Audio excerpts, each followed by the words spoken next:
कि what is the story behind massive hike formula और आपने इसको कैसे डेवलप किया? बीटेक करने के बाद नॉर्मल कॉलेज से जॉब तो लगती नहीं है, ठीक है। right. So but then finally I got an opportunity in a big company, ठीक है, HCL। और वहाँ पे मेरा पैकेज बहुत बढ़िया शानदार वाला लगा, 1.4 lakh per annum.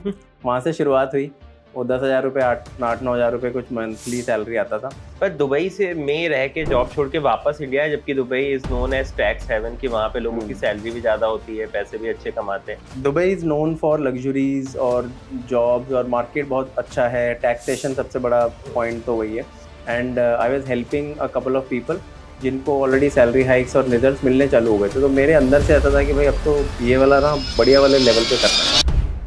Hi everyone, welcome to a new episode of Growthcast. Today I have with me Saurabh Pal, who is a hike specialist and he has trained 10,000 plus working professionals in getting a better salary hike. Today's episode is special because we'll sit down with them, double down on understanding what are some of the negotiation strategies that you can deploy with recruiters and hiring managers to get to a better package. Stay till the end because you will get nuggets of wisdom that will help you in a successful salary negotiation. Hi Saurabh, welcome to Growthcast podcast and thank you so much for taking out time. I wanted to understand from you from my first question कि what is the story behind massive hike formula और आपने इसको कैसे develop किया? Okay. So, first of all, thank you so much, Shashank, for conducting these podcasts and conducting all these kind of things, because this really empowers people और लोगों को कुछ तो भी inspiration मिलता है तो they start moving on their journey. So, I really want to appreciate that part.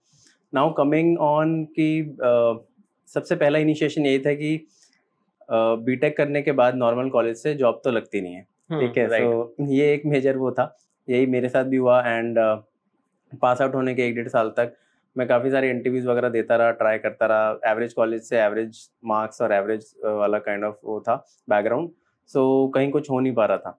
But then finally I got an opportunity in a big company, ठीक है, HCL। और वहाँ पे मेरा पैकेज बहुत बढ़िया शानदार वाला लगा, 1.4 लाख पर एनम, ठीक है। सो वहाँ से शुरुआत हुई। वो 10,000 रुपये, 8-9 हज़ार रुपये कुछ मंथली सैलरी आता था। So but then I started thinking कि भाई मेरे यार दोस्त, बाकी कॉलेजेस वाले, यूनिवर्सिटी के बाकी लोगों से जब बात होने लगा तो सभी का यही हाल था, 10,000, 12,000, 15,000 रुपये जब 4-5 साल के एजुकेशन पे लगाने के बाद।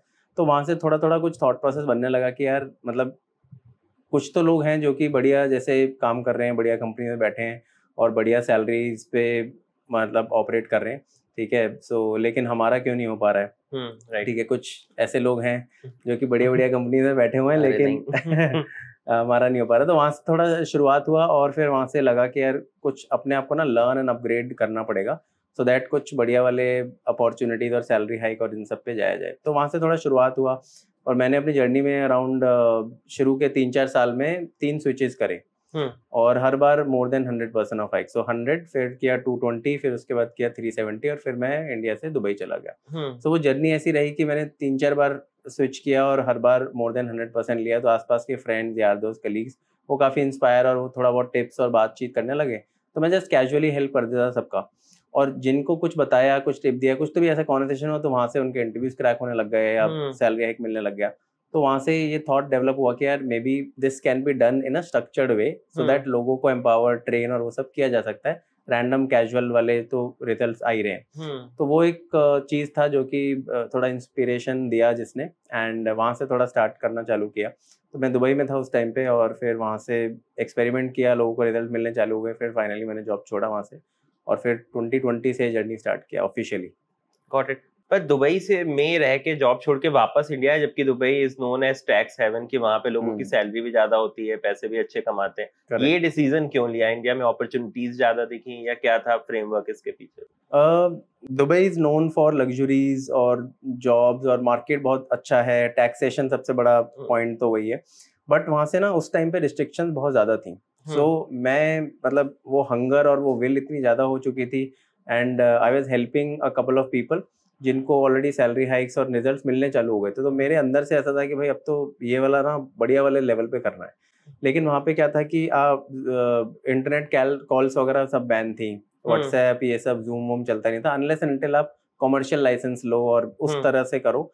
तो वो सब रिस्ट्रिक्शंस था। और स्टार्टिंग में जब बंदा खुद से करता है तो कमर्शियल लाइसेंस ये सब का थोड़ा सा लीगैलिटीज एंड थोड़ा सा एक्सपेंसेस ज़्यादा लग रहे थे। राइट। देन आई थॉट कि यार चलो एक चांस लेते हैं, यहाँ से जॉब छोड़ता हूँ, इंडिया चलता हूँ, दिल्ली चलता हूँ और वहाँ से कुछ करते हैं। एंड अगर कुछ नहीं हुआ बाई चांस तो 1 साल बाद फिर ले लेंगे। तो मैं जब गया था तो मेरा दुबई और सिंगापुर दोनों का ऑफर था। तो मैं ज़्यादा कुछ नहीं हुआ तो 1 साल बाद वापस से जॉब लेके आ जाएंगे। सो ये वो वाले वहाँ पे जो रिस्ट्रिक्शंस थी उस वजह से मैंने सोचा कि यार चलो इंडिया चल के वापस से चालू करते हैं। Got it. और initially you also talked about continuous learning. So आज की डेट अगर देखें तो लोग खुद में टाइम इन्वेस्ट करने में काफी एप्रीहेंसिव होते हैं। मे बी मूवी देखने लेंगे या कहीं घूमने चले जाएंगे पर खुद पे नहीं करते time invest. So what is your one tip for people जो अभी इस जॉब मार्केट में सर्वाइव करना चाहते हैं क्योंकि टफ जॉब मार्केट है, कैसे कंटिन्यूअस लर्न कर सकते हैं? सबसे पहला चीज ये है कि अभी मार्केट में डिस्ट्रैक्शंस बहुत ज्यादा हैं and due to social media आप हमेशा मतलब उसके सोशल मीडिया के कंट्रोल में रहता है इंसान, चाहे वो एप्लीकेशंस हैं, यूट्यूब है या फिर इंस्टाग्राम है, कुछ तो भी है। सो सबसे मेजर फोकस ये रहता है कि जब भी उनको टाइम मिलता है तो वो इधर उधर मूवी देखने चले गए, इंस्टाग्राम स्क्रॉल कर दिया, वो करते करते 4-5 घंटे, अगर एवरेज स्क्रीन टाइम देखें तो 4-5 घंटे लोगों का निकल आता है। बट काफ़ी सारे सर्वेज हैं, काफ़ी सारी चीज़ें ये बताती हैं कि भाई अगर आप अपने ऊपर टाइम लगाते हो, अपना सेल्फ इन्वेस्टमेंट, सेल्फ लर्निंग के ऊपर, तो अल्टीमेटली आप काफ़ी ग्रो हो सकते हो। और यही चीज़ हमने एक्सपेरिमेंट करी अपने प्रोग्राम में भी, एज वेल एज बाकी जो अच्छे लोग हैं उनका देखते हैं तो ये एक कॉमन पैटर्न समझ में आता है, निकलता है। और सिंपल सी चीज़ है कि व्हेन यू स्टार्ट, उसकी शुरुआत ऐसे होती है कि you start spending time with your own self. तो आप अपना खुद के साथ 20 मिनट 30 मिनट ऐसे खुद से बैठो तो लॉट ऑफ मेंटल क्लैरिटी मिलती है। काफ़ी बार लोगों को पता होता है कि भाई मेरे को ये करना है और ऐसे ऐसे मेरे को ये होगा, या फिर ये मतलब उनको पूरा पता है बट वो एक्शन नहीं ले पा रहे हैं, उसका क्लैरिटी नहीं है। हाँ राइट, एग्जीक्यूट नहीं है और वो खुद के साथ टाइम स्पेंड करने से ज्यादा आता है। तो अब मेजरली एक चीज है कि लोगों को ना सबके बारे में पता होता है, अपने पड़ोसी के बारे में, बुआ जी के बारे में, कजन के बारे में, सबका सब कुछ पता है, किसका कहाँ चक्कर चल रहा है, किसका क्या हो रहा है, सब कुछ पता है, बट उनको अपने बारे में नहीं पता। सो वो एक है कि भाई when we start spending time with our own self तो we get a clarity, we start understanding our own worth. और एक बार वर्थ समझ में आ जाती है तो देन पीपल फील कि यार yes I should like spend time on my learning and continuously evolve myself. Got it। और प्रोग्राम में कौन से मॉड्यूल्स हैं जो ये करने में आपको हेल्प करते हैं? Are they modules also built into your program? थोड़े थोड़े हमने कुछ मॉड्यूल्स और कुछ सेक्शंस भी डाले हैं, जैसे माइंडसेट वाला है, थोड़ा बहुत NLP के लर्निंग वाला है एंड थोड़ा टाइम मैनेजमेंट, स्ट्रेस मैनेजमेंट, ये वाली चीजें हैं। तो जिससे कि थोड़ा सा क्लैरिटी उनको मिलता है, as well as work life balance वाली एक बहुत ज्यादा अभी इश्यूज क्रिएट हो रहे हैं लोगों को। And even they appear happy और मे बी उनका salary is very good but still they are struggling from inside, or maybe they are having a lot of conflicts with their partners, or maybe family, or maybe कुछ तो भी हो सकता है। So वो वाले कुछ सेगमेंट्स को कवर करते हैं, so that उनको ऐसा नहीं कि ओनली हाइक और ओनली सैलरी, बट उसके अलावा वाला ओवरऑल प्रोफेशनल डेवलपमेंट आपका बैलेंस रहना चाहिए। Got it। मैं थोड़ा गेयर शिफ्ट करूंगा। बहुत से क्वेश्चंस होते हैं जो फॉलोअर से आते रहते हैं, उसमें एक टॉप क्वेश्चन ये रहता है कि if I am changing job continuously, so next time if I am sitting with a hiring manager, मैंने multiple switch मार रखे हैं, how to justify कि मैंने क्यों मारे ये switch? Okay, so ये एक majority of the लोग पूछते हैं, a lot of people ask this कि if I'll continuously switch then they will raise question on my stability. So first of all अभी जो हम मार्केट में देख रहे हैं कि before COVID, before 2020, before 2019, this was the majority concern, or maybe this used to be a major point from the recruiters.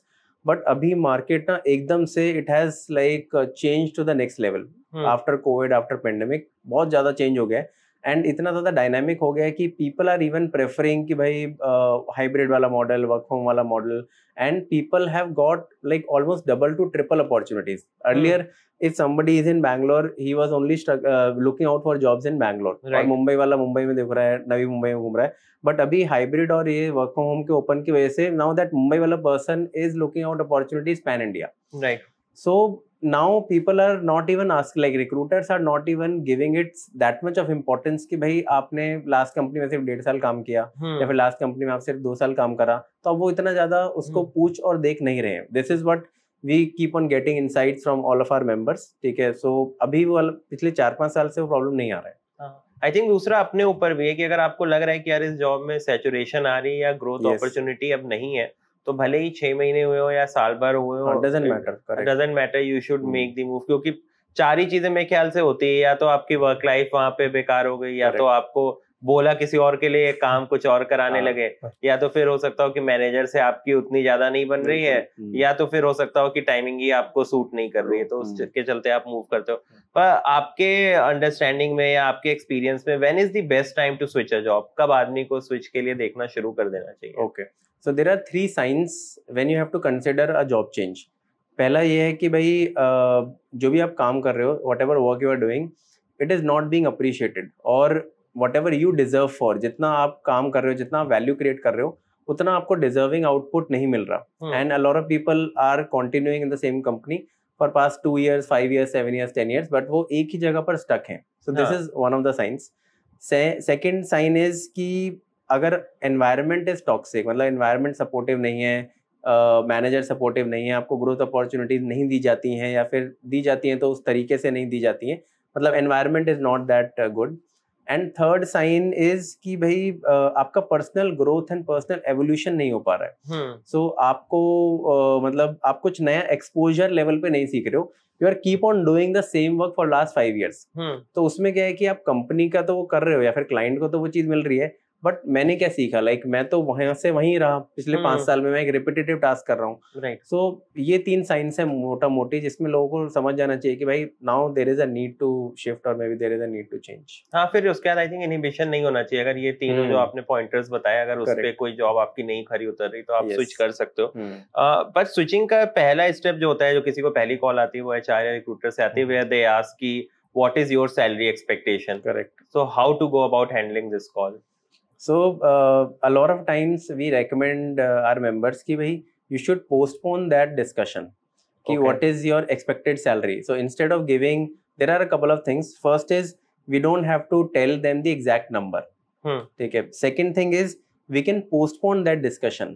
Maybe we can deliver, or we can tell कि भाई yes, we can come on to this point, but before that let's schedule the interview, or maybe let's see whether we are a right match or not, or maybe I'll be able to deliver what is expected out of project or out of client or not. So इस तरीके से उसको थोड़ा handle कर सकते हैं, but 100% cases में HR मानेगा नहीं, क्योंकि वो पूछ रहा है कि भाई मेरे को एक्सपेक्टेशन बताओ, बट 30-40% में वो थोड़ा कन्विंस हो जाते हैं, एंड वो आगे चल पड़ते हैं कि भाई हाँ चलो ठीक है, शेड्यूल करते हैं। और अगर जो वो वापस से पूछेंगे, कि कुछ लोग जो नहीं मानते, वो कहते हैं कि भाई बताओ भाई क्या आपका एक्सपेक्टेशन है, तो उस केस में we should always give them a range. Let's suppose I am on 12 lakhs और मेरे को जाना है कि भाई मेरे को 20 के आसपास पहुंचना है, या उससे ऊपर जाना, जो भी है। So we can give them कि भाई my expectation is somewhere around 18 to 20।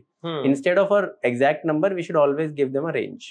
Got it. और अगर रेंज के बाद भी वो नहीं मानते हैं, या फिर अगर पुश करते हैं कॉन्वर्सेशन को कि नहीं एग्जैक्ट नंबर दो, so how we can then handle that particular? Like range के बाद तो मान ही जाते हैं, like we have not seen like any scenario कि वो रेंज के बाद भी बोल रहे हैं एग्जैक्ट नंबर, क्योंकि वो उनको पता होता है कि भाई दिस इज द रेंज, और इतना हम दे सकते हैं, इतना हम नेगोशिएशन कर सकते हैं, ऊपर नीचे आ सकते हैं। बट अगर कोई बहुत ही जिद्दी बंदा मिल गया, और उसको तो आप अगर 18 to 20 बोल रहे हो, तो बीच का नंबर हम बोल सकते हैं भाई 19 है हमारा एक्सपेक्टेशन। राइट। और सैलरी नेगोशिएशन पे मैं और डबल डाउन करना चाहूंगा कि इंटरव्यू के स्टार्ट में ये कॉन्वर्सेशन ज्यादा फ्रूटफुल रहती है, क्या इंटरव्यू खत्म करने के बाद आपको एक कॉन्वर्सेशन करनी चाहिए, क्योंकि तब तक आपका परफॉर्मेंस भी जुड़ जाता है, आप थोड़ा एक्स्ट्रा मांग सकते हो? Yes, so this is a very good question, because people are losing their opportunities just because of this. तो स्टार्टिंग में एचआर ने पूछा एक्सपेक्टेशंस क्या है, वहीं पे वो मुंह खोल देते हैं, और वहीं पे वो ज्यादा डिटेल में बंदा कैंडिडेट चला जाता है। फिर ऐसे ही वो टेक्निकल या फिर वो जो मैनेजरियल राउंड होता है, वहां पर भी कुछ मैनेजर्स पूछ लेते हैं, ठीक है, तो वहां पर भी वो उसमें कॉन्वर्सेशन में जंप कर जाता है। Ultimately this discussion should happen in HR round only. So the golden rule that we like recommend and tell people is कि you need to keep on postponing that conversation. So आप पहले attempt में postpone करो, but अगर नहीं मानता तो थोड़ा रेंज बता दो, फिर सेकंड अटेम्प्ट में भी पोस्टपोन करो, नहीं मानता तो चलो थोड़ा बहुत ऐसे करके बता दो, बट अल्टीमेटली वो लास्ट में डिस्कशन होना चाहिए। एंड when you tell कि भाई let's go ahead and get into the interview, let's see whether we fit each other's requirement or not, इस चीज से ना a lot of HRs मान जाते हैं, वो कन्विंस हो जाते हैं कि भाई पहले हम देख लेते हैं whether I'll be able to fit in your requirement, whether I'll be able to contribute more in your company or project। तो ये लाइन उनको अच्छी लगती है। और आई थिंक जब आपका इंटरव्यू का फीडबैक भी लास्ट तक जाता है और अगर आपके सारे राउंड्स अच्छे हुए हैं तो आपके पास और थोड़ा स्ट्रॉन्ग केस होता है अपनी सैलरी अपने हिसाब से नेगोशिएट कराने। वहाँ पे you are a little more authoritative compare to कि आप पहले राउंड में डिस्कशन कर रहे हो। राइट। एक चीज और मैं समझना चाहूंगा कि पहले था कि आप किसी भी जॉब में रहो 3 साल 5 साल लोग लॉन्गिविटी देखते थे। अब अगर आज किसी को स्विच करना है तो आइडल टाइम ड्यूरेशन क्या है जिसपे उन्हें स्विच के लिए देखना शुरू करना? आपने 3 साइंस बताए, वो तो डेफिनेटली है, पर मिनिमम टाइम कितना एक कंपनी को देना चाहिए, समझना चाहिए रोल? मिनिमम टाइम वाला कॉन्सेप्ट ऐसा कुछ है नहीं, but approximately 18 months is a good time, fair enough. मतलब 1 साल से 1.5 साल के बीच में is a good enough, but a lot of time situation ऐसा हो जाता है कि भाई I need to switch maybe 9 months only, 6 months only, तो then also you can go, but around 18 months is a good time as of now. Got it कि minimum आपने at least 3 अपनी अप्रेजल साइकिल देख ली है 6 महीने की और आपको भी बेटर अंडरस्टैंडिंग हो गई है। एक चीज जो मैं भी इस जॉब मार्केट में देख रहा हूँ कि अभी लोग काफी इम्पेशेंट हो रहे हैं कि यार हम अप्लाई कर रहे हैं, तुरंत कॉल नहीं आ रही, तुरंत कॉल नहीं आ रही। तो आपके एक्सपीरियंस में ये जो टफ जॉब मार्केट है जिसमें अभी अपॉर्चुनिटीज लिमिटेड है, कितना होराइजन लेके चलना चाहिए कि अगर आज से मैं जॉब देखना शुरू कर रहा हूँ तो कितना टाइम मुझे लगेगा फाइनली कन्वर्ट करने में, if I do it with seriousness? So जब नौकरी और लिंक्डइन पे लोग जॉब्स के लिए अप्लाई करते हैं उनको कॉल नहीं आती, और कॉल आएगा भी नहीं। क्यों? कॉल इसलिए नहीं आएगा क्योंकि वो वही कर रहे हैं जो 10 साल पहले, 10 years back, 15 years back, 20 years back उनके बड़े लाइक एल्डर ब्रदर सिस्टर या माँ बाप उनके करते थे। Still they are doing the same things. तो market is evolving, platforms are evolving, इतने सारे नए फीचर्स और नई चीजें आ रही हैं, but people are reluctant to learn those things. इसलिए हम वो कॉन्टिन्यूस लर्निंग वाला जो अभी हम बात कर रहे थे, so like video resume is one of the things. ठीक है, इफ नौकरी official has released one survey where they are telling कि 0.02% profiles are only having video resume. Right. जब वीडियो रेज्यूमे का फीचर है तो भाई आप यूज करो उसको। Only video resume can get you at least 7 to 10 interview invite वाला कॉल इन अ वीक, क्योंकि बाकी लोग कर ही नहीं। 0.02% तो नौकरी ने रिलीज किया डेटा कि भाई इतने लोग लगा के बैठे हैं, तो अगर आप सिर्फ वो एक चीज भी कर लो तो आप 0.02% प्रोफाइल्स में आ गए। सो ये है। उसके अलावा people don't use hashtag based searching. ठीक है, ऊपर हैशटैग्स लगा के आप नौकरी उस पे लिंक्डइन पे आप उस तरह से ढूंढ सकते हो, बिकॉज एचआरस भी हैशटैग बेस्ड सर्चिंग करते हैं। तो अगर आपके प्रोफाइल के कंटेंट में हैशटैग 5-7 हैशटैग डाल दो, जो भी आपको जावा या जो भी आपका रेलेवेंट डोमेन है, तो अगर वो हैशटैग होगा तो you will be like improvising your ranking, आपकी प्रोफाइल रैंकिंग बहुत ज्यादा बढ़ जाएगी। तो एंड इस तरीके से बहुत सारी चीजें हैं। तो if you start doing these thing तभी आपको कॉल आएगा। अगर हम वही पुराने 10 साल 15 साल 20 साल वाले तरीकों से ढूंढेंगे तो नहीं आएगा कॉल। नहीं, अभी मैंने एक लेटेस्ट न्यूज भी पढ़ा था कि एक मैनेजर ने अपनी टीम में खुद रोल के लिए अप्लाई किया और एटीएस ने उसी का रिज्यूमे रिजेक्ट कर दिया था। तो वहीं से मेरे को समझ में आया कि वीडियो रिज्यूमे तो बहुत ही स्ट्रॉन्ग चीज है, क्योंकि उसमें थोड़ा पर्सनलाइजेशन भी आ रहा है, आपकी कम्युनिकेशन स्किल भी शोकेस हो रही है, और एट द सेम टाइम आप अपनी स्टोरी भी कन्वे कर पा रहे हो, जो एक टूल हो सकता हो ना देख पाए कि इस रिज्यूमे के पीछे कौन है। And video resume acts like your passport. मतलब आप इंटरव्यू में जाने से पहले आपके बारे में उनको थोड़ी झलक, थोड़ा कॉन्फिडेंस, थोड़ा personality, they get to know that okay who exactly you are. थोड़ा सा आई थिंक थोड़ा कल्चरल नुएंस भी है कि we as Indians are not much comfortable in facing camera और इस तरह से बोलना। पर अगर किसी को बनाना है अपना video resume, what are some tips that you would like to share with them कि कैसे? वीडियो रिज्यूमे के लिए सबसे पहला टिप तो ये है कि भाई your first 2-3-4 videos will be the worst videos. Right. ठीक है, तो वो पहला वीडियो बंदा बनाता है, उसको लगता है कि यार ये तो बहुत ही वाहियात है, ये तो मतलब उसको विश्वास नहीं होता भाई ये तो मैं ही बोल रहा हूँ क्या। So and then they give up. So initial 3-4-5 videos का प्रैक्टिस करेंगे तो maybe 7th one, 8th one, 10th one अच्छा निकल के आएगा। सेकंड चीज ये कि एज यू ब्यूटीफुली मेंशन कि people are in India we are not habitual of facing camera. हम कैमरा फ्रेंडली इतने नहीं है। रील स्क्रॉल कर लेंगे पर कैमरा, हाँ रील देख सकते हैं हम, ठीक है, 2-2 4-4 घंटे, लेकिन वीडियो नहीं बना सकते। तो उसमें ये कि पहला तो है कि हमें कैमरा जो है अपने फेस लेवल या नेक लेवल पे रखना है। ठीक है, सो दैट हमारा वो ऐसे वाला एंगल, डिक्लिनेशन एंगल ना आए वीडियोस में। सो हम फेस या नेक लेवल पे रख सकते हैं।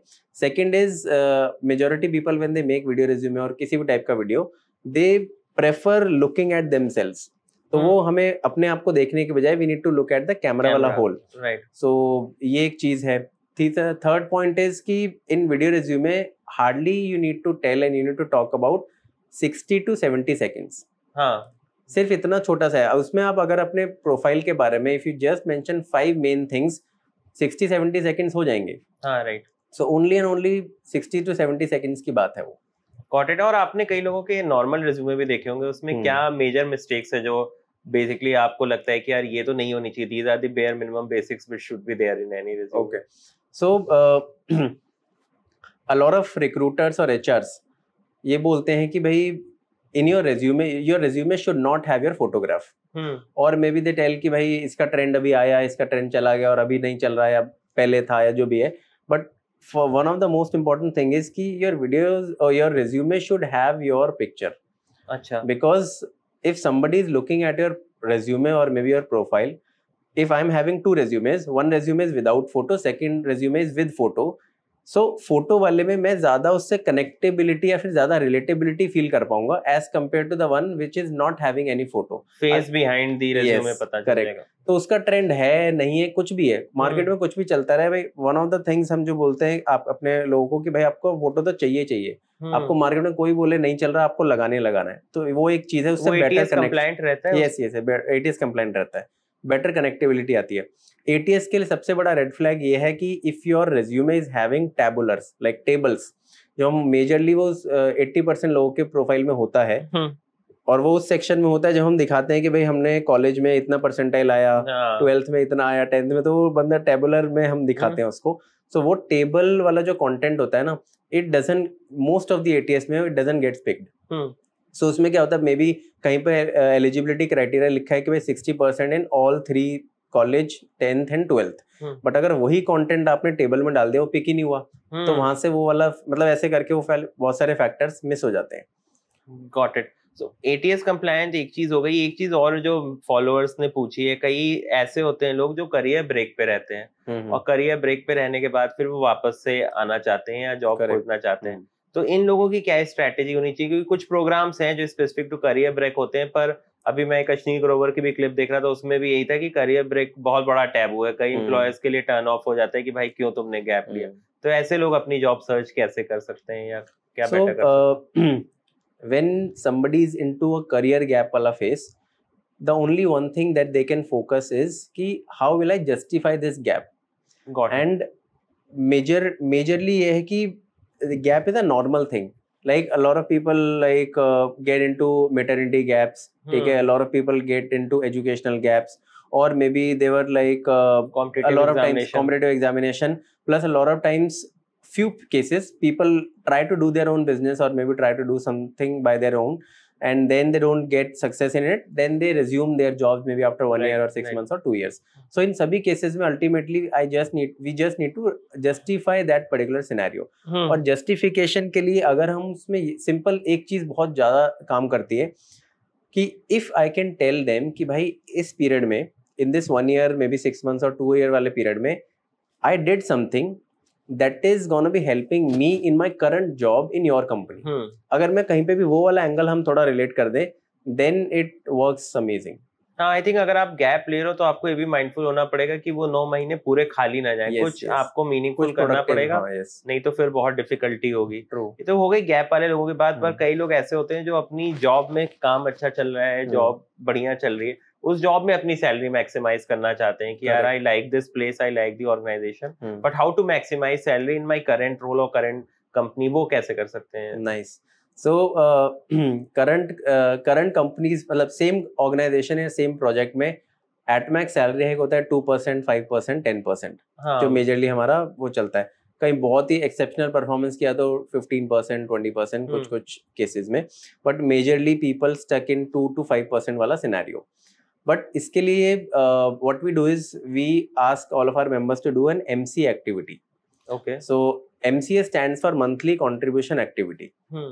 So what they do is कि let's suppose, okay, what happens is whenever we approach for internal appraisals and internal hike वाला conversation, so हम बहुत ज्यादा अनकंफर्टेबल हो जाते हैं कि हम जाके पूछ नहीं पाते, उसको बताएं कैसे या फिर उसको कन्विंस कैसे करें मैनेजर को।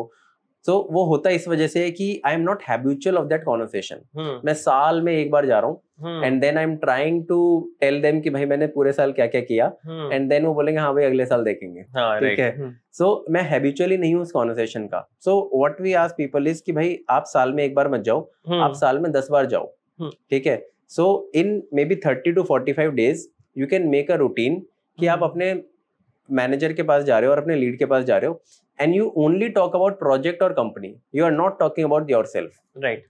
तो आप गए एक बार, आपने बात किया कि भाई हम प्रोजेक्ट को कैसे इम्प्रोवाइज कर सकते हैं, कैसे इसमें और डिलीवरी लेके आ सकते हैं, इसको और कैसे नेक्स्ट लेवल लेके जा सकते हैं, क्लाइंट को, प्रोजेक्ट को, कुछ को भी। और आपका कॉन्वर्सेशन खत्म हुआ 5-10 मिनट और आप वापस आ गए। राइट। सेकेंड टाइम फिर आप गए 2 महीने बाद, आपने वापस से सेम कॉन्वर्सेशन किया और फिर से आप वापस आ गए and you keep on doing this 5, 6, 7 times in a year. Right. Now what happens, जब आपका अप्रेजल साइकिल आने वाला है, at that point of time, पहली बात तो आप जाके कंफर्टेबल हो गए उनसे। जब उस टाइम पे जब आप जाओगे और अपने हाइक और अपने अप्रेजल और अपने लिए कुछ बात करोगे, at that point of time वो बंदा शर्माएगा, आपको मना कैसे करे। क्योंकि आप पूरे साल आ रहे हो भाई कंपनी ग्रोथ की बात करने के लिए, अब आप अपने लिए आए हो तो अब वो आपको मना कैसे करेगा। Then that person will think कि भाई मैं इसको क्या जवाब दूं। राइट। राइट। सो ये वाला एक मतलब ये दिस इज रामबाण, मतलब ये ऐसा ब्रह्मास्त्र है कि अभी जो भी लोग कर रहे हैं they are hitting 60, 70, 90% of internal hike. नहीं, I think very rightly said. और एक चीज और इसमें मैं बस एक लेयर और ऐड करना चाहूंगा कि अपने मैनेजर से मिलो, अपने स्किप मैनेजर से मिलो, मैनेजर के मैनेजर से मे बी उतना फ्रीक्वेंटली आप मत मिलो, पर 3 महीने में एक बार मिलो, जिससे ये दोनों अलाइन हो जाए।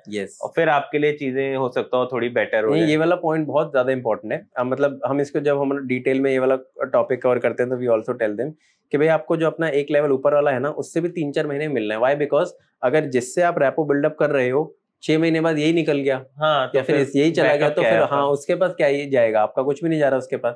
तो ये वाला पॉइंट इज वेरी वैलिड कि भाई उनसे भी अपने को मिलना है, नेक्स्ट लेवल वाले मैनेजर से एटलीस्ट 3-4 मंथ्स में एक बार। हाँ, कई लोग इसको आई थिंक उसमें डाल देते हैं कि ये बटरिंग करना होगा, पर आई थिंक बटरिंग की जगह ये पर्सनल ब्रांडिंग है जो आपको करना ही चाहिए। खुद के लिए बात करने शर्मानी नहीं चाहिए। Ultimately we take it as कि भाई how we can improvise our visibility in our own project या कंपनी। हाँ, राइट। सब उसको कोई और बटरिंग बोल रहा है, कुछ तो भी चापलूसी है, कोई भी अगर बंदा बोल रहा है तो मतलब कुछ नहीं कर सकते उसको। हाँ, नहीं, उसको मिलेगा 5%, अपने को मिलेगा 60%। हाँ, at the end of the पैसे तो बढ़ी है। नेक्स्ट क्वेश्चन मेरा इसके अराउंड है कि there is lot of difficulty in negotiating the notice period. जो भी ऑर्गेनाइजेशंस हैं वो बहुत स्टिकी होती हैं 60 डे 90 डे के नोटिस पीरियड पे, पर एचआर को चाहिए होता है कि आप जल्दी से जल्दी ज्वाइन करो। So how to solve for this? So long notice period is what we call is your 90 days or 60 days का notice period is not a problem. Ultimately you are not able to handle it. ठीक है, क्योंकि majority companies का भी 90 और 60 days ही है। So what happens is, अगर कोई एचआर हमें बोल रहा है कि यार are you immediately available, are you available in 1 week और 10 डेज और 15 डेज, आइडियली उसकी कंपनी में भी 90 डेज का नोटिस पीरियड है। राइट। सो ये अगर हम वहीं पे उस कॉन्वर्सेशन को स्टार्ट कर दें, ठीक है, सो वो कॉन्वर्सेशन बिल्कुल चेंज हो जाता है। So like majority of our people what they tell is कि भाई as far as I know even your company का notice period is 90 days. I appreciate that yes you want a candidate within 10 days or 15 days, but as per the policy even we have 60 days का norms, but I make sure कि भाई I'll join you after 60 days if I'll be given a chance and we can schedule the interview or we can see as if we are fitting each other's requirement. तो वो conversation वहाँ से start करके इधर ले आते हैं। So more than 60-70% cases में they say yes and they go for scheduling the interview. मतलब आपको नैरेटिव थोड़ा सा चेंज कर देना होगा वहाँ पे। उनको ये रियलाइज कराना है कि भाई मेरी कंपनी में भी तो 90 दिन का है। मैं सामने वाले से एक्सपेक्ट कर रहा हूँ भाई तू 9 दिन में आ जा। तो वो अगर हल्का सा उनको हिट किया then the entire perspective changes. Got it. And I think job वाले सेक्शन का मेरा लास्ट क्वेश्चन है रिलेटेड टू ओवरसीज जॉब, क्योंकि इंडियंस टारगेट करते हैं countries such as Ireland, Singapore और यूएई फॉर जॉब्स। अगर किसी को ओवरसीज मार्केट में जॉब क्रैक करना है, what are some of the resources and some of the things that they should do differently? Okay, so when you have to plan your switch from outside India, so there are 2 kind of zones. One is grade A countries, one is grade B countries. अच्छा. So जब हमें India से जाना है, so definitely you can go to grade A companies और उसका preparation आप directly start कर सकते हो. That is fine, that is okay. But the easy pathway out is कि you should plan first for grade B countries. And when you get into grade B countries, वहाँ पे आपने around 9 months to 12 months minimum आपका experience हो गया, then वहाँ से you can switch to a grade A country. तो जब आप ग्रेड बी कंट्री में हो जाते हो, grade B like Asia Pacific zones जितने भी हैं, ये यूएई वाला हो गया, सिंगापुर मलेशिया हो गया, अभी इंडोनेशिया और वियतनाम में काफी अपॉर्चुनिटीज हैं, Sri Lanka is also like getting a lot of opportunities. तो मे बी अगर हम यहाँ पे पहले ढूंढ लें and we start working there in 6 months 9 months at max 1 year, then we are tagged into a global exposure. कि भाई I have worked in India for 2 years, 5 years, 7 years. I have worked in 2 years for Dubai और श्रीलंका और anything. तो अब मैं global exposure में tag हो गया हूँ. अब वहां से मेरे को grade A countries like USA, UK वाला बेल्ट, यूरोप, कनाडा, ऑस्ट्रेलिया, यहाँ पर मेरा इजी एंट्री होता है और मेरे बहुत सारे क्रेडिट्स ऐड हो जाते हैं when I apply for there. Got it. So आपको खुद को एज अ एक्सपैट दिखाना पड़ेगा कि मैं पहले से ही एक्सपैट हूँ. डायरेक्ट इंडिया से अभी डिफिकल्टी होगी जाने में. बट इट डजंट मीन कि people don't get direct opportunities in UK, और मिलता है बट वो थोड़ा सा टफ और बहुत ज्यादा लंबा प्रोसेस है. लंबा आई थिंक, और वहाँ पे कंपटीशन भी बहुत ज्यादा रहता है. सो आई थिंक ये तो अपने जॉब सेगमेंट की बात कर ली. फ्रीलांसिंग भी इंडिया में काफी पिक कर रहा है. और फ्रीलांसर्स की एक जो सबसे बड़ी प्रॉब्लम होती है वो ये होती है कि अगर हमें अपने क्लाइंट के साथ रेट नेगोशिएट करना है तो कैसे हम बेटर रेट पाएं, क्योंकि क्लाइंट अगर आप प्लेटफॉर्म से उठा रहे हो फीवर, फ्रीलांसर, वहां 10 लोग और कोट मार रहे हैं. करेक्ट. तो ऐसे केसेस में कैसे नेगोशिएशन वो बेटर कर सकते हैं? सो इट डिपेंड्स ऑन कि what is your level in that freelancing. If you are a newbie और maybe you are starting और यू आर अ बिगिनर, तो मे बी आप मार्केट रेट से कम में भी दे सकते हो. और मे बी स्टार्टिंग में 1-2 क्लाइंट्स के लिए you have done it for free, और maybe people proof of concept के लिए, पीओसी के लिए, और maybe people are doing it in $10, you can maybe do it in $3 और $2 और $4. ठीक है. सो अपना रिव्यूज, टेस्टिमोनियल्स और प्रूफ ऑफ कॉन्सेप्ट के लिए if you are a beginner, so maybe even if you have done 5 such clients, that is fine, that is okay. But testimonial उनसे, that is a earning for us. और अगर आप medium level पे हो, then maybe it is not about कि भाई if people are giving it at $10 या वाला गिग है, $20 का गिग है, तो हम थोड़ा प्राइस कम करके देते हैं. That's not a point. Rather than आप थोड़े वैल्यू ज्यादा ऐड कर दो. राइट. उसी सेम प्राइसिंग में आप थोड़ा 1-2 डिलीवरेबल्स आपने एक्स्ट्रा कर दिया, फिर 10 की जगह 11 कर दिया, बट आपने कुछ 2-3 बहुत सॉलिड चीजें उसके अंदर डाल दी, तो वहां पे वो वाला value addition is the main key point. Got it. और फ्रीलांसिंग में एक चैलेंज ये भी आता है कि सस्टेनेबल रेवेन्यू कैसे कोई बनाए, क्योंकि सैलरी में तो पता है कि महीने के आखिरी में आ जानी है. एज अ फ्रीलांसर आपको पता ही नहीं कि प्रोजेक्ट आने हैं कि नहीं, तो ये रेवेन्यू स्ट्रीम को कैसे प्रेडिक्टेबल बना सकते हैं इन लोग? उसमें प्रेडिक्टेबल बनाना का एक ऑप्शन है जहाँ पे कि आप रीअकरिंग वाले कुछ मॉडल्स में जा सकते हो. अच्छा. मे बी समथिंग ऐसा जो कि आपको पता है कि भाई वो वन टाइम डिलीवरी नहीं है, वन टाइम वर्क नहीं है, दैट इज मंथली रिटेनर वाला टाइप. जैसे लोग Facebook ads and Google ads का जो एजेंसी है वो सब करते हैं, तो उनको एक क्लाइंट स्टार्ट किया तो उनको पता है भाई यहाँ से 50,000 रुपए अब एवरी मंथ आएगा. Now onwards if I for may be after 2 months, after 1 month, after 3 months, if I onboard 2 more clients और 3 more clients, तो वो अब कंपाउंड होगा. सो इसका भी 50-50 चल रहा है, दूसरे का भी 50-50 चलेगा, तीसरे का भी 50-50 चलेगा. सो ये एक चीज है जिससे वो इनफैक्ट स्टेबल रखने की बजाय वो अच्छे से ग्रो करता है, कंपाउंड करता है, अगर रीअकरिंग मॉडल में है तो. Got it. आपने भी सौरभ स्टार्ट किया होगा this whole initiative as a freelancer, फिर धीरे धीरे ये टीम ग्रो की, तो वो ग्रोथ जर्नी कैसे रही, कैसे खुद किया कि अब डिसाइड किया कि अब और लोग चाहिए इस जर्नी में, इसको कैसे आगे बढ़ाना है? ओके. सो स्टार्ट जब किया था as a freelancer, at that time I was doing jobs. So I was in Accenture और आई स्टार्टेड डिलीवरिंग क्लाउड का ट्रेनिंग. ठीक है, Amazon क्लाउड, सेल्सफोर्स क्लाउड का. I used to find clients from UK and US, क्योंकि वो dollar में पे करेंगे. वो कहाँ किसी प्लेटफॉर्म के लिंक्डइन मेजरली. अच्छा. तो लिंक्डइन रीच आउट से एंड लिंक्डइन कनेक्शन बिल्डअप से. सो वो मैंने स्टार्ट किया.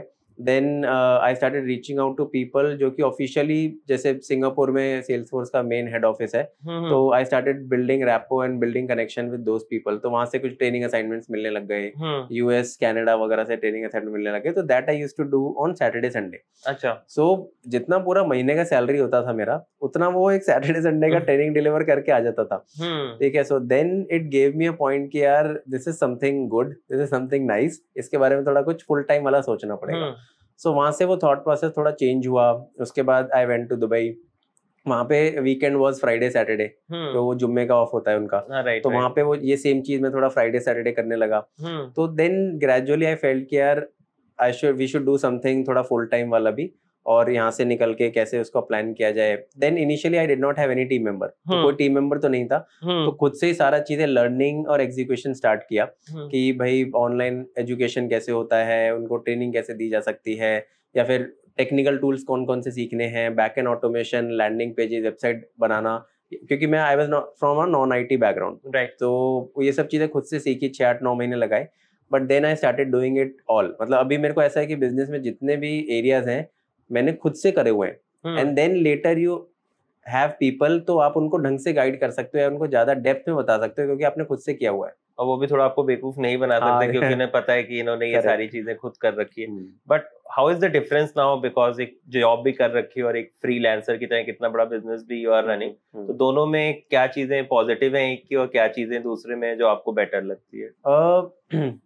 ये वाला जो एंटरप्रेन्योर वाला जो जर्नी है, ये बाहर से बहुत फ्लैशी लगता है, बाहर से बहुत ऐसा चमक धमक वाला दिखता है कि भाई ओके लाइफस्टाइल इज गुड या फिर ट्रैवलिंग बहुत ज़्यादा है, सब है। So that's a good side, and as well as आप अपना पे चेक खुद से अपना डिफाइन कर सकते हो। एंड बहुत सारे दिन ऐसे भी रहे हैं कि भाई जो मेरा दुबई में सैलरी था, पूरे साल का जो सैलरी था उससे बहुत ज्यादा हमने एक एक दिन में यहाँ पे किया है, ठीक है। सो वो वाला अगर एंगल देखते हैं तो it is on a positive वाला साइड और positive angle, but every like coin has two sides. यहाँ पे ये है कि भाई you don't have any kind of कि भाई मतलब you are always into that zone, ठीक है। हसल पूरे टाइम, हाँ पूरा हसल वाला उसमें है, स्टार्टिंग का 5 ईयर 7 ईयर उसके अंदर जाता है। But if you are truly passionate for it तब आपको रियलाइज नहीं होगा। बट अगर आप वो सेम चीज आप अपने पार्टनर से डिस्कस करो, अपनी वाइफ से डिस्कस करो, अपने हस्बैंड से डिस्कस करो, तो उनको वो चीज शायद एक बोझ लग सकती है, फिर उनको लग सकता है कि यार ये मतलब क्या ही जरूरत है इन सब की, ठीक है। बट अगर आप खुद से पैशनेट हो तो it is very much welcoming, right. So ये वाला जो जर्नी है। जॉब वाले का पॉजिटिव साइड इज कि भाई वो एकदम टेंशन फ्री वाला वो है, जितना काम किया नहीं किया, थोड़ा बहुत लीव्स एक्स्ट्रा ले ली, कुछ भी किया, भाई आपको फिक्स पे और फिक्स सैलरी तो आना ही है, right. But if somebody wants to build their lifestyle, somebody wants to build their wealth, somebody really want to scale it on to the next level, then फिर ये वाला पैरेलल जर्नी तो साथ साथ में और उसको करना ही पड़ेगा। मतलब you can also add some like great pointers on it कि भाई आप ऑलरेडी काफी सारी चीजें देख रहे हो, कर रहे हो, और पर्सनल ब्रांड बनाना, चीजों को साथ में करना, एंड अल्टीमेटली वैल्यू एडिशन करना, ये लोगों के लिए भी it is not just a transactional thing, but लोगों के लिए भी बहुत बड़ा फायदा ऐड करता है, वैल्यू ऐड करता है। हाँ नहीं, डेफिनेटली मेरे को लगता है कि अब जॉब मार्केट ऐसा है कि स्किल ये एआई इंटरवेंशन के बाद सबकी मोर और लेस सेम लेवल पे आ जाएंगे अगर आपने ये टूल्स यूज करना शुरू कर लिया। Correct. तो कल को अगर मैं बैठा हूँ, दूसरा बैठा है, मेरी पर्सनल ब्रांड बेटर है, तो चांसेस ये है कि you will give me a chance compare to other person. तो आपको अपने थॉट को बाहर रखना पड़ेगा, आपको थोड़ी अपना परसेप्शन बनाना पड़ेगा। आई थिंक एक लास्ट सेगमेंट है जिसको मैं एक्सप्लोर करना चाहता हूँ, and I think that segment will resonate with lot of freshers, कि अगर हम इस मार्केट की बात करें, कंपनीज अपनी ज्वाइनिंग डेट डिले कर रही हैं, अपॉर्चुनिटीज लिमिटेड हो रही हैं, कैंपस हायरिंग में जहां मास रिक्रूटर्स जाते थे अपने टाइम में, टीसीएस, इन्फोसिस, विप्रो, अब वो उन्होंने भी अपना प्रोसेस धीरे धीरे कम कर दिया जाना। तो फ्रेशर्स इस मार्केट में कैसे सर्वाइव कर सकते हैं या कैसे अपनी करियर जर्नी की स्टार्ट कर सकते हैं? ओके, सो फ्रेशर के लिए तो सबसे पहले ये है कि उनका जो लास्ट सेमेस्टर है, और मे बी लाइक लास्ट के जो 2 सेमेस्टर है, लास्ट ईयर वाला जो टाइम है ना, उस टाइम पे they start building a lot of their skills, जो कि उनको बाकी फ्रेशर्स हैं, उनके जो बाकी जो स्टूडेंट्स हैं या यार दोस्त हैं, उन लोगों से एक नेक्स्ट लेवल पे पोजीशन करेगा। सो अभी फ्रेशर्स वगैरह वाले में भी क्या है कि मास रिक्रूटर्स आते हैं या फिर ऑफ कैंपस वाले प्लेसमेंट में बंदा जाता है, तो वहाँ पे वो बल्क हायरिंग होती है, 100 लोग उठा लिए, 500 उठा लिए, 400 उठा लिए। बट वो 400, 500, 800 लोग या 1000 लोग जितने भी उन्होंने उठाए, they all are of same level, और maybe they all have a kind of similar skill set, या उनका लेवल सबका सेम है। बट अगर उनमें से कोई 2, 4, 5 लोग बच्चे ऐसे होंगे कि भाई जिनका स्किल सेट एकदम ही डिफरेंट है, और मे बी पिछले 6 महीने 1 साल से वो पाइथन सीख लिए, थोड़ा बहुत क्लाउड सीख लिए, थोड़ा बेसिक अपने आप को अपडेट कर लिया, now they are not just freshers, ठीक है, उन्होंने कहीं काम नहीं किया, बट उनका लेवल ऑफ लर्निंग या लेवल ऑफ स्किल्स थोड़ा उनसे ऊपर है, राइट। तो अगर वो 400 बंदों का हायरिंग भी हुआ, हायरिंग डिले भी हुआ, ठीक है, तब भी वो 4-5 को ज्वाइनिंग मिल जाएगा, चाहे बाकी 395 का डिले हो जाए। हाँ, राइट। तो अगर हम अपने थोड़े से स्किल पे काम कर लेते हैं और अपने आप को पोजीशन ऐसे करते हैं कि भाई I am much better than all these people या ऑल दीज लाइक कलीग या जो भी जैसे भी है, तो आपको ज्वाइनिंग नहीं रुकेगा आपका। सेकंड चीज जो फ्रेशर्स को बहुत ज्यादा हेल्प कर रहा है अभी आजकल, कि दे हैव स्टार्टेड बिल्डिंग, बहुत कुछ बच्चे हैं जो कि अच्छा नेटवर्क बिल्ड कर रहे हैं विद एक्सपीरियंस प्रोफेशनल्स, तो उनसे वो डायरेक्ट रेफरल अपॉर्चुनिटी ले लेते हैं। जैसे हमारे ग्रुप में भी जो ऑलरेडी वर्किंग प्रोफेशनल्स है ना, वो हमारे ग्रुप के जो फ्रेशर्स और वो वाली जो जनता होती है, उनको डायरेक्ट रेफरल ऐसे ही लगा देते हैं। कभी कभी केसेस में उनका इंटरव्यू भी नहीं होता, सो वहां पे वो थोड़ा एडवांटेज ले सकते हैं कि अपने नेटवर्क को थोड़ा सा उस तरह से बनाया जाए कि डायरेक्ट एंट्री मिल पाए। आई थिंक नेटवर्किंग में सबसे बड़ी मिस्टेक एज अ फ्रेशर कोई कर सकता है, तो वो ये है कि जब जॉब चाहिए उसी टाइम आप जा रहे हो, लोगों से मिल रहे हो, सीधे कह रहे हो मेरे को या तो रेफर कर दो आप या जॉब दे दो। ये थोड़ा पहले ही इससे डिसाइड करना है। बीटेक में तो 3rd ईयर से आप स्टार्ट कर सकते हो कि 3rd, 4th ईयर 2 साल आप मिलो, जैसे मैं ही True, रीच आउट कर रहा हूँ, true. तो आई कैन टेल कि सौरभ आप 30 मिनट की मेरी मेंटरशिप कॉल ले लोगे क्या, Yes. जिससे मेरी थोड़ी क्रेडिबिलिटी स्टैब्लिश हो जाए. सैलरी नेगोशिएशन हमने शुरू में भी टच किया था. फ्रेशर्स के केस में भी do you feel there is scope for salary negotiation, या it is very tough because companies का अपना बजट होता है जब वो कैंपसेस में आती हैं? फ्रेशर्स के केस में salary negotiation is possible, but it will not be like कि भाई अगर वो 5 का बजट लेके आए तो हम उनको 7-8 पे क्रैक कर लेंगे. बट येस 20, 30, 40, 50,000 के आसपास तक का उनके पास एक स्कोप होता है.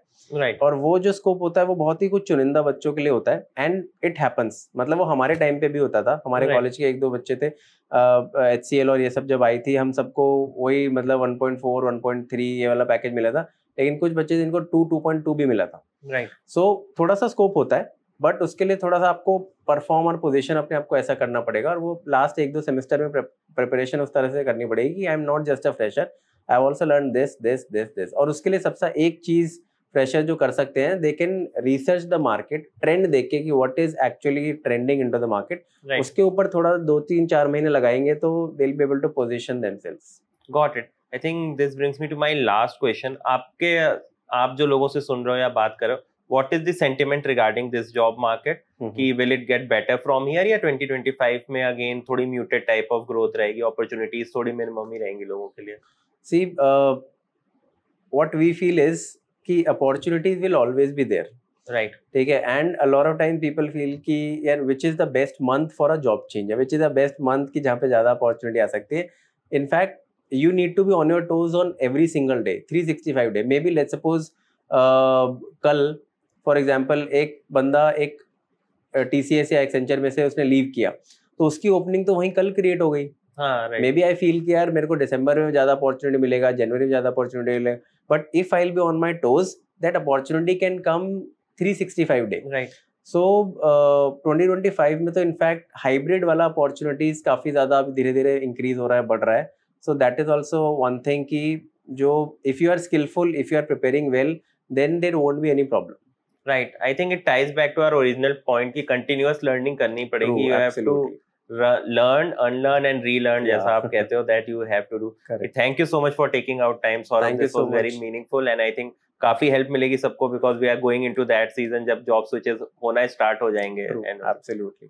Thank you so much, Shashank. I hope that you enjoyed this episode. Let me know in the comment section इनमें से कौन सा हैक ऐसा है जो आप अपने next job switch में use करने वाले हैं. Subscribe to the channel for more such content and share this video with someone who might find it useful.